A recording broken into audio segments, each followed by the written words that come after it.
Suppose अभी आप ये वीडियो देख रहे हो और किसी ने आपको पूछा कि भी आप क्या करते हो, तो उसके रिप्लाई में आप कहते हो कि भी मैं यूट्यूब का वीडियो देखता हूं। तो उसके लिए इंग्लिश में आप कहेंगे I am watching a YouTube video. I am watching a YouTube video. तो आपने प्रोग्रेसिव टेंस का यूज किया, ठीक है।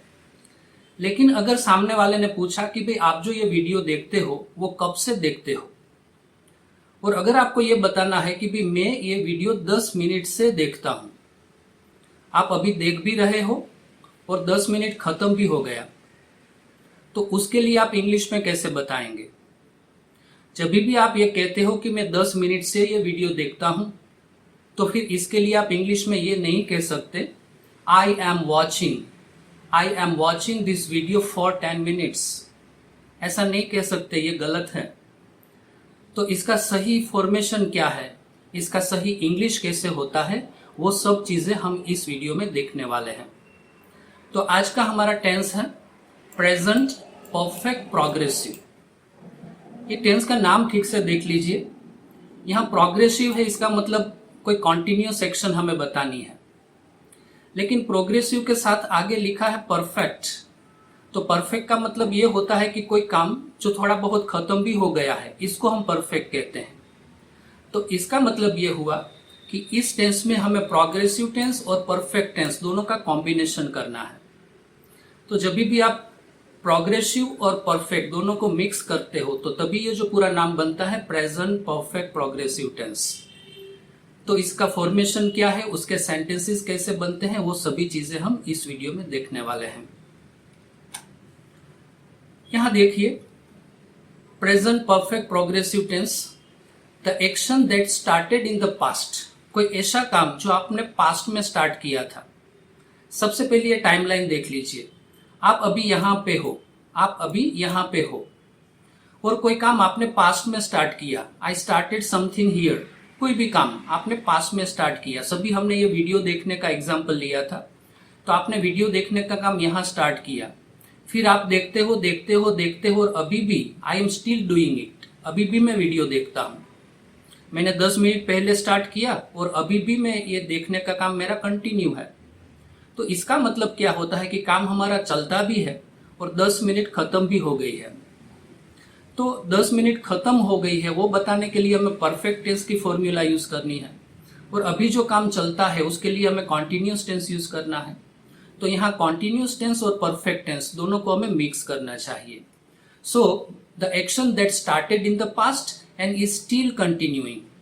कोई ऐसा काम जो आपने पास्ट में स्टार्ट किया था एंड अभी भी चल रहा है, तो उसके लिए इस टेंस का यूज होता है।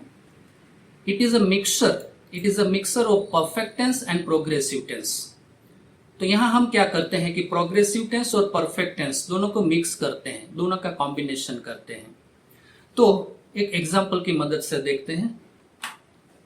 पहले उसका फॉर्मेशन देख लीजिए कि इसमें इंग्लिश सेंटेंस बनाना है तो उसका स्ट्रक्चर कैसे होगा। सब्जेक्ट के साथ आपको हेल्पिंग वर्ब यूज करना है, हैव या तो हैज, जो हम परफेक्ट टेंस में करते हैं। उसके साथ बी का पास्ट पार्टिसिपल यूज करना है, माइंड वेल। ये थोड़ा नया है, बी का पास्ट पार्टिसिपल यहाँ यूज करना ही होगा, क्योंकि क्रिया को परफेक्ट बतानी है और परफेक्ट के लिए हमें पास्ट पार्टिसिपल चाहिए, वो हम बी का पास्ट पार्टिसिपल यहाँ पे यूज करेंगे। फिर जो भी आपका मेन वर्ब है सेंटेंस में, उसका आईएनजी फॉर्म यूज करना है, क्योंकि क्रिया अभी चलती तो है, तो फिर आईएनजी फॉर्म भी चाहिए। तो subject plus have has plus been plus verb ING plus other words, तो ये इसका फॉर्मेशन है।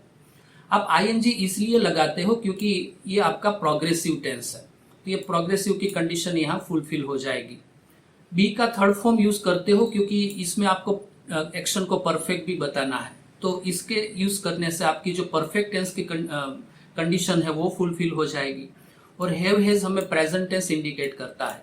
तो ये सब यूज करने से क्या होगा कि हमारा जो कंडीशन है प्रोग्रेसिव टेंस और परफेक्ट टेंस की, वो दोनों फुलफिल हो जाएगी। तो ये पूरा हो जाएगा present perfect progressive tense. Example देख लीजिए। सी स्टार्टेड टीचिंग। सपोज हम कोई टीचर की बात करते हैं, वो अपने स्कूल गई और सुबह में उसने 8 बजे टीचिंग स्टार्ट किया, तो हम कहते हैं सी स्टार्टेड टीचिंग एट 8 o'clock। किसी भी टीचर की बात है, उसने 8 बजे टीचिंग स्टार्ट किया, ऐसा हमने कहा। Now it is already 10 o'clock, अभी 10 बज गए हैं। उसने 8 o'clock स्टार्ट किया, अभी इट इज ऑलरेडी 10 o'clock। तो इसका मतलब क्या हुआ कि वो 2 घंटे से पढ़ा रही है। 8 o'clock स्टार्ट किया, अभी 10 बजे हैं, तो 10 बजे हम ये बताते हैं कि ये जो टीचर है वो 2 घंटे से पढ़ा रही है। सी इज स्टिल टीचिंग, अभी भी वो पढ़ा रही है। तो ऑल टुगेदर ये सारी चीजें हमें एक ही सेंटेंस में बतानी है, तो हम ये कहेंगे कि वो जो टीचर है वो 2 घंटे से पढ़ा रही है। तो उसका सेंटेंस ऐसे बनेगा, सी हैज बीन टीचिंग। फॉर्मेशन देख लीजिए, सी के साथ हैज, फिर बीन, फिर जो भी काम चलता है उसका ING form. She has been teaching for 2 hours, वो 2 घंटे से पढ़ा रही है। इस टेंस को हमने सिर्फ कॉन्टिन्यूस टेंस में नहीं लिया है। इस टेंस में कॉन्टिन्यूस की कंडीशन तो है ही, लेकिन हम जब ये कहते हैं कि 2 घंटे से पढ़ाती है, इसका मतलब ये होता है कि वो अभी पढ़ाती तो है, लेकिन ये जो उसका पढ़ाने का काम है इसका 2 घंटा ऑलरेडी खत्म भी हो गया है। 2 घंटे का काम खत्म हो गया और अभी बाकी का काम अभी चलता है, इसलिए ये परफेक्ट टेंस और कॉन्टिन्यूस टेंस का कॉम्बिनेशन है। और इस टेंस में ये जो पीरियड ऑफ टाइम है बहुत इंपॉर्टेंट है, क्योंकि जब आप ये बताते हो कि भी 2 घंटे से, 3 घंटे से, 4 घंटे से, तो इसका मतलब ये होता है कि काम थोड़ा परफेक्ट भी हो गया, काम थोड़ा खत्म भी हो गया है। इसलिए हमें ये टेंस में जाना होता है प्रेजेंट परफेक्ट प्रोग्रेसिव टेंस। तो she has been teaching for 2 hours, ये एक एग्जाम्पल हो गया। यहाँ जो पीछे हमने टाइम बताया था उसके लिए हमने फॉर का यूज किया था, फॉर 2 hours। ये बहुत इंपॉर्टेंट है। जब भी आप टाइम बताते हैं तो उसमें 2 प्रेपोजिशंस खास तौर पे यूज होते हैं, या तो सिंस का यूज होता है या तो फॉर का यूज होता है। तो ज्यादातर स्टूडेंट इसमें कंफ्यूज होते हैं कि सिंस कहाँ यूज करना है, फॉर कहाँ यूज करना है। तो सिंस के लिए याद रखिए, सिंस क्या इंडिकेट करता है, point of time. Point of time का मतलब ये होता है कि जब भी आपने जो काम स्टार्ट किया उसका अगर आप स्टार्टिंग पॉइंट बताएंगे तो स्टार्टिंग पॉइंट के लिए आपको सिंस यूज करना है। अभी इस टीचर ने पढ़ाना स्टार्ट किया तो कब स्टार्ट किया था, 8 o'clock, राइट। फिर 9 o'clock और अभी 10 o'clock हुए हैं, राइट। तो ये जो क्रिया उसकी 2 घंटे से चलती है, उसका आपने स्टार्टिंग पॉइंट अगर बताना है कि भाई वो 8 बजे से पढ़ाती है, वो 8 बजे से वो पढ़ा रही है, राइट। तो किसी भी एक्शन का अगर आप स्टार्टिंग पॉइंट बताते हो तो उसके साथ आपको सिंस का यूज करना चाहिए। स्टार्टिंग पॉइंट कोई भी हो सकता है। सपोज ये क्लॉक का टाइम है, since 8 o'clock, since 9 o'clock, since 10 o'clock। ऐसे स्टार्टिंग पॉइंट में आप कुछ भी ले सकते हो। सपोज कोई डे और डेट भी ले सकते हो। अगर आप ऐसा कहेंगे कि वो मंडे से पढ़ाती है तो since Monday, since Tuesday, since Wednesday.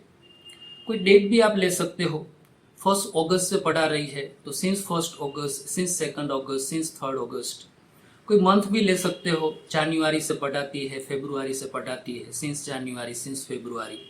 कोई ईयर भी ले सकते हो, 2024 से पढ़ा रही है, सिंस 2024। तो ये सब जब आप पर्टिकुलर टाइम स्टार्टिंग पॉइंट बताते हो, इसमें कोई ईयर भी मेंशन कर सकते हो, कोई पर्टिकुलर मंथ मेंशन कर सकते हो, कोई डेट कर सकते हो। अगर आप ये कहेंगे कि वो कल से पढ़ा रही है तो कल मतलब यस्टरडे, तो ये भी एक पर्टिकुलर डे हो गया। तो आपको कहना है since yesterday, she has been teaching since yesterday. कोई फेस्टिवल ले लो, सपोज आप कहते हो कि वो लास्ट जन्माष्टमी से ये पढ़ा रही है तो she has been teaching since last Janmashtami, last Diwali. तो ऐसे जो कोई पर्टिकुलर टाइम आप बताते हो, स्टार्टिंग पॉइंट बताते हो, तो उसके साथ हम सिंस का प्रयोग करते हैं। लेकिन कभी क्या होता है कि हम स्टार्टिंग पॉइंट मेंशन नहीं करते हैं, हम पूरा टाइम मेंशन करते हैं कि जब से उसने स्टार्ट किया वहां से लेके यहाँ तक का पूरा टाइम, टोटल टाइम जिसको कहते हैं, total duration of the action. Action का टोटल ड्यूरेशन जब से स्टार्ट किया वहां से यहाँ तक का। सपोज इस टीचर ने 8 बजे स्टार्ट किया था, अभी 10 बजे है, तो टोटल 2 घंटे हो गए। तो हम ये नहीं कहेंगे कि भी 8 बजे से पढ़ा रही है, इसके बदले हम ये कहना चाहते हैं कि वो 2 घंटे से पढ़ा रही है, वो 3 घंटे से पढ़ा रही है। तो जब भी आप 2 घंटा ऐसी बात करते हो तो 2 घंटा क्या है, जहां से उसने स्टार्ट किया वहां से यहाँ तक का टोटल टाइम, टोटल टाइम। तो जब भी आप टोटल टाइम बताते हो इसको कहा जाता है पीरियड ऑफ टाइम। और पीरियड ऑफ टाइम के लिए इंग्लिश ग्रामर में हम फॉर नाम का प्रेपोजिशन यूज करते हैं, क्योंकि ये पूरा पीरियड है और पीरियड बताने के लिए हम फॉर यूज करते हैं। तो अगर आपको ये कहना है कि 2 घंटे से पढ़ा रही है तो फॉर 2 hours। अगर आपको कहना है कि 8 बजे से पढ़ा रही है तो सिंस 8 o'clock। मीनिंग में कोई फर्क नहीं है, दोनों का मतलब तो सेम होता है, लेकिन आप मेंशन क्या करते हो दैट डिपेंड्स। आपको जो भी अच्छा लगे वो यूज कर लो। सिंस 8 o'clock कहेंगे तो भी सही है, फॉर 2 hours कहेंगे तो भी सही है। तो ये जो सेंटेंस है, she has been teaching since 8 o'clock, ये भी करेक्ट सेंटेंस है। She has been teaching for 2 hours, ये भी करेक्ट सेंटेंस है। ये मैंने यहाँ इसलिए दिया है क्योंकि एग्जाम में ज्यादातर यहाँ ब्लैंक होती है। तो ये ब्लैंक को अगर आपको फिलअप करनी है तो आपको यहाँ पीछे देखना चाहिए। यहाँ ब्लैंक के पीछे 8 o'clock है, तो सोचिए कि 8 o'clock है वो टोटल टाइम नहीं है, वो किसी क्लॉक का एक पर्टिकुलर टाइम है, 8 o'clock, 9 o'clock, 10 o'clock। तो ये स्टार्टिंग पॉइंट है, तो उसके साथ आपको ब्लैंक में सिंस यूज करना चाहिए। यहाँ अगर ब्लैंक है तो पीछे देखिए 2 hours, 2 hours 2 घंटे, 2 घंटे है वो कोई पर्टिकुलर टाइम नहीं है, वो एक पीरियड है, वो एक ड्यूरेशन है। वो 2 घंटे सुबह के भी हो सकते हैं, दोपहर के भी हो सकते हैं, शाम के भी हो सकते हैं। तो एक ड्यूरेशन है, जहां से स्टार्ट हुआ वहां से यहाँ तक का पूरा टोटल टाइम। तो यहाँ आपको लगाना है 4। तो ऐसे जब आप टोटल टाइम बताते हो, और ये जो टोटल टाइम है उसमें कुछ भी हो सकता है, ऐसा नहीं कि 2 hours। आपको ये कहना है कि भाई 2 महीने से बढ़ाती है तो फॉर 2 months। आपको ये कहना है कि 2 सालों से बढ़ाती है तो फॉर 2 years। तो ये जो टोटल टाइम है इसमें ज़्यादातर ऐसे कॉमन नाउन होते हैं, आवर्स होते हैं, मंथ्स होते हैं, वीक्स होते हैं, डेज होते हैं, ईयर्स होते हैं। तो ऐसा ज़्यादातर होता है। तो यहाँ आपको 4 का यूज़ करना चाहिए। वैसे ये जो सिंस और 4 है वो दोनों के लिए अभी और भी डिस्कशन हो सकती है, लेकिन उसके लिए मैं एक अलग से वीडियो बनाने वाला हूँ। एक और एग्जाम्पल देख लीजिए। इस लड़की ने कहा आई हैव बीन लर्निंग। क्योंकि इसने सेंटेंस में हैव बीन लर्निंग यूज किया है तो उसका मतलब यही है कि वो लंबे समय से ये काम करती है। हाँ, हम उसको कॉन्टिन्यूस टेंस तो कहते हैं, लेकिन वो लंबा continuous tense. I have been learning English for 3 months। मैं 3 महीने से ये इंग्लिश लर्न करती हूँ। अभी भी मेरा कंटिन्यू है, 3 महीना खत्म भी हो गया है, इसलिए हमने प्रोग्रेसिव और परफेक्ट दोनों को मिक्स किया है। I have been learning. ये सिर्फ ये नहीं कहती कि आई एम लर्निंग, उसने दोनों को मिक्स किया। I have been learning English for 3 months। I started 3 months ago and I am still learning. मैंने 3 महीने पहले स्टार्ट किया था एंड अभी भी मेरा ये कंटिन्यू है। तो ऐसा कोई काम जो पहले आपने स्टार्ट किया था और अभी भी चलता है, तो इसके लिए ये फॉर्मेशन आपको यूज करना चाहिए। 2 मोर एग्जाम्पल्स हैं। इस लड़की ने कहा, मतलब हम उसके लिए कहते हैं कि she has been doing a job. वो अपनी जॉब करती है। कब से करती है? फॉर 6 months, 6 महीने से जॉब करती है। इसका मतलब अभी भी उसकी जॉब कंटिन्यू है, 6 महीना खत्म भी हो गया है। तो हमने लिया है perfect progressive tense, she likes her job. एक और example, let me say that I have been running my business. मैं मेरा बिजनेस चला रहा हूँ।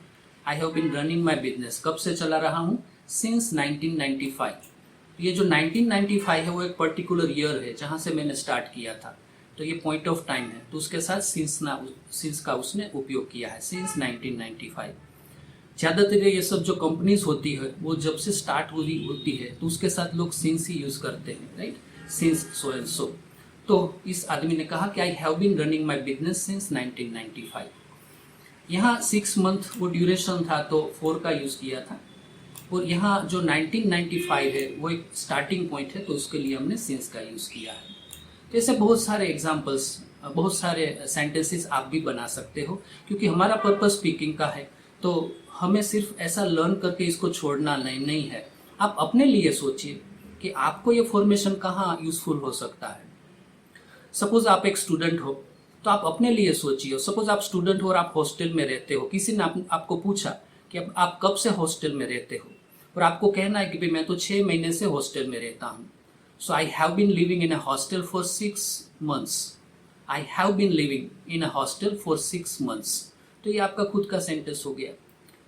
सपोज एक आप हाउसवाइफ हो, आप अभी कुकिंग करती हो, किसी ने पूछा आप कब से ये कुकिंग करते हो, तो अगर आप कहते हो कि मैं आधे घंटे से कुकिंग करती हूँ, तो आपको बताना कि I have been cooking for 30 minutes। अगर आप बिजनेसमैन हो, आप कोई बिजनेस चला रहे हो, किसी ने पूछा कि कब से चला रहे हो, और आपको कहना है कि भाई मैं 2005 से चला रहा हूँ, तो I have been doing my business since 2005। तो आप अपने लिए सोचिए कि ये फॉर्मेशन आपको कहाँ यूज हो सकता है। इसी टेंस में अगर आपको नेगेटिव चाहिए तो ये जो हेल्पिंग वर्ब है और हैज, इसमें नोट लगा के आप नेगेटिव बना सकते हो। कभी कभी ये ज़रूरत रहती है कि नेगेटिव भी आपको बताना होता है। सपोज आप वीडियो गेम खेलते हो और आपकी मम्मी ने आपको ब्लेम किया कि भी क्या आप 2 घंटे से वीडियो गेम खेल रहे हो, तो फिर आपको ना बोलना पड़ेगा कि मम्मी मैं दो घंटे से नहीं खेल रहा, मैं तो सिर्फ आधे घंटे से खेल रहा हूँ। तो ऐसे नेगेटिव भी कभी कभी आपको ज़रूरत होगी। She has not been cooking since 11 o'clock। वो 11 o'clock से कुकिंग नहीं करती हैं, क्योंकि अगर उसने 12 बजे स्टार्ट किया है तो आप ये नहीं कह सकते कि वो 11 o'clock से करती हैं। सी स्टार्टेड एट 12 o'clock। तो नेगेटिव में सिर्फ नॉट लगाने से नेगेटिव हो जाएगा। इसमें अगर आपको किसी को क्वेश्चन करना है तो हमारा जो हेल्पिंग वर्ब है हैव हैज, वो सेंटेंस में आगे होना चाहिए। तो ये फॉर्मेशन है उसका। एक क्वेश्चन है, have you been watching the match since 2 o'clock। आप ये मैच 2 बजे से देख रहे हो, आप जानना चाहते हो, राइट। तो हैव को आगे लेना है, फिर सब्जेक्ट, फिर बीन और फिर आईएनजी फॉर्म। अगर सामने वाला पॉजिटिव रिप्लाई देगा तो यस आई हैव बीन, या तो पूरा आंसर देगा तो yes I have been watching this match since 2 o'clock। अगर नेगेटिव रिप्लाई है तो नो आई हैवंट बीन, या I haven't been watching this match since 2 o'clock। तो ऐसे क्वेश्चन भी आप बना सकते हो और उसका आंसर भी आप दे सकते हो। इसी फॉर्मेशन में अगर आपको WH प्रोनाउन यूज करना है तो वो ऑलवेज यहाँ आगे हम यूज करते हैं। कोई भी ले लो, हमने यहाँ एक एग्जांपल लिया है, where are you working nowadays. ठीक है, ये सेंटेंस मैंने कॉन्टिन्यूस टेंस में लिया है। देखिए ठीक से, आप सामने वाले को पूछना चाहते हो कि आजकल आप कहाँ काम करते हो, तो ये सिर्फ कॉन्टिन्यूस टेंस है, तो एमिजार प्लस आईएनजी सही है। Where are you working nowadays, आपने क्वेश्चन किया है, सामने वाला रिप्लाई देता है तो वो कॉन्टिन्यूस टेंस का यूज कर सकता है कि I am working with Microsoft. उसने सिर्फ ये बताया कि अभी मैं माइक्रोसॉफ्ट के साथ काम करता हूँ, I am working with Microsoft. फिर उसने बताया कि वो जो काम करता है माइक्रोसॉफ्ट के साथ वो 2020 से करता है। तो जब भी आपको ऐसा पीरियड ऑफ टाइम बताना है तो ये आपकी लंबी एक्शन हो जाती है, तो इसमें आपको प्रोग्रेसिव और परफेक्ट दोनों का मिक्सचर करना पड़ेगा। तो फिर आप ये टेंस यूज करते हो कि आई हैव बीन वर्किंग। यहाँ सिर्फ उसने ये कहा था कि आई एम वर्किंग, और जैसे ही उसने ये पीरियड ऐड किया तो फिर उसने ये टेंस ले लिया, I have been working since 2020। तो जब भी आप अपनी कॉन्टिन्यूस एक्शन में कुछ पीरियड ऑफ टाइम या पॉइंट ऑफ टाइम बताते हो तो तभी आपको कॉन्टिन्यूस टेंस और परफेक्ट टेंस दोनों को मिक्स करना पड़ता है और आपका फॉर्मेशन ये हो जाता है, आई हैव बीन वर्किंग। ये भी देख लीजिए कि कहीं अगर आपको ये मालूम करना है to know the starting point of the action. कभी क्या होता है कि सामने वाला कोई काम करता तो है पर आपको नहीं मालूम कि वो कब से करता है, and you want to know कि कब से वो ये काम करता है। तो उसके लिए टाइम मालूम करने के लिए हम व्हेन तो यूज करते हैं, लेकिन हम कहते हैं कि कब से, आप ये काम कब से करते हो, राइट। तो वो से के लिए आपको ये प्रेपोजिशन लगाना पड़ेगा, सिंस व्हेन, सिर्फ व्हेन नहीं, सिंस व्हेन, कब से, आप ये कब से करते हो, सिंस व्हेन, सिंस व्हेन। तो इसका एक एग्जांपल देख लीजिए, since when has he been sleeping. Suppose आपका कोई बड़ा भाई अभी सो रहा है, मम्मी ने आपको क्वेश्चन पूछा कि भाई वो कब से सो रहा है, since when has he been sleeping, और आप आंसर देते हो कि he has been sleeping since 2 o'clock। वो तो 2 बजे से सो रहा है या 3 बजे से सो रहा है। तो मम्मी को ये मालूम करना था कि भी आपका ये ब्रदर है वो कब से सो रहा है, कब से, तो उसने पूछा since when has he been sleeping. तो कभी भी अगर ऐसा क्वेश्चन करना है तो ये भी याद रख लीजिए, इसका मतलब होता है कब से। एक और भी स्ट्रक्चर है आपके सामने, अगर आपको सिंस व्हेन यूज नहीं करना है तो आप ये भी यूज कर सकते हो फॉर हाउ लॉन्ग, कब से, उसके लिए इंग्लिश में ये भी यूज हो सकता है फॉर हाउ लॉन्ग। लेकिन ज्यादातर लोग ये फॉर को यूज करना नहीं पसंद करते हैं, तो सिर्फ आप ये भी कह सकते हो हाउ लॉन्ग। हाउ लॉन्ग का मतलब भी यही होता है कब से, और उसके रिप्लाई में वैसे तो पीरियड ऑफ टाइम होना चाहिए, to know the duration of the action, duration या तो पीरियड ऑफ टाइम, राइट। तो ये एक एग्जांपल है, how long have you been working in the bank. किसी ने किसी को पूछा कि भी आप बैंक में कब से काम करते हो, how long have you been working, और उसने रिप्लाई दिया कि I have been working for 10 years, मैं 10 साल से इस बैंक में काम करती हूँ या करता हूँ। तो ज़्यादातर तो यही होना चाहिए कि हाउ लॉन्ग से अगर किसी ने क्वेश्चन पूछा तो रिप्लाई में आपको ड्यूरेशन बताना चाहिए, और सिंस व्हेन से क्वेश्चन पूछा तो रिप्लाई में आपको स्टार्टिंग पॉइंट बताना चाहिए। लेकिन चलता है, स्पोकन इंग्लिश में ऐसा कोई माइंड नहीं करते हैं, तो जब भी आपको ड्यूरेशन या स्टार्टिंग पॉइंट मालूम करना है तो या तो आप सिंस व्हेन से क्वेश्चन स्टार्ट कीजिए या तो आप हाउ लॉन्ग से क्वेश्चन स्टार्ट कीजिए। तो ऐसे ऑल टुगेदर ये टेंस बहुत बहुत इम्पोर्टेंट है, राइट। और जो स्टूडेंट्स है उन लोगों के लिए तो ये बहुत इम्पोर्टेंट टेंस है। आपको भी थोड़ी प्रैक्टिस अभी करनी होगी, राइट। तो ऐसी अगर कोई क्रिया जो आप अभी भी कर रहे हो और थोड़े समय से करते हो, ऐसे 2-3-4 सेंटेंसेस ऐसी कोई क्रिया या आप सोच लीजिए, थोड़ा बहुत लिख लीजिए और बाद में अपने आप थोड़ा स्पीकिंग कीजिए। तो ऑल टुगेदर इस टेंस में हमने ये लर्न किया कि जब भी आपका कोई कॉन्टिन्यूस टेंस है, इसमें कोई पीरियड ऑफ टाइम आप लगा देते हो तो फिर वो कॉन्टिन्यूस टेंस और परफेक्ट टेंस का मिक्सचर हो जाता है। तो उसका formation have has plus been plus verb ING, ऐसे आप सेंटेंसेस बना सकते हो। तो आई होप कि इस टेंस के लिए आप बहुत प्रैक्टिस करेंगे। जब भी आप प्रैक्टिस करेंगे तभी ये सब थोड़ा मेमोराइज होगा। मैं उम्मीद करता हूँ कि आप इसकी प्रैक्टिस जरूर करेंगे और आपको ये टेंस ठीक से समझ में आया है। अगले वीडियो में हम किसी और टेंस के बारे में बात करेंगे। Till then have a nice day.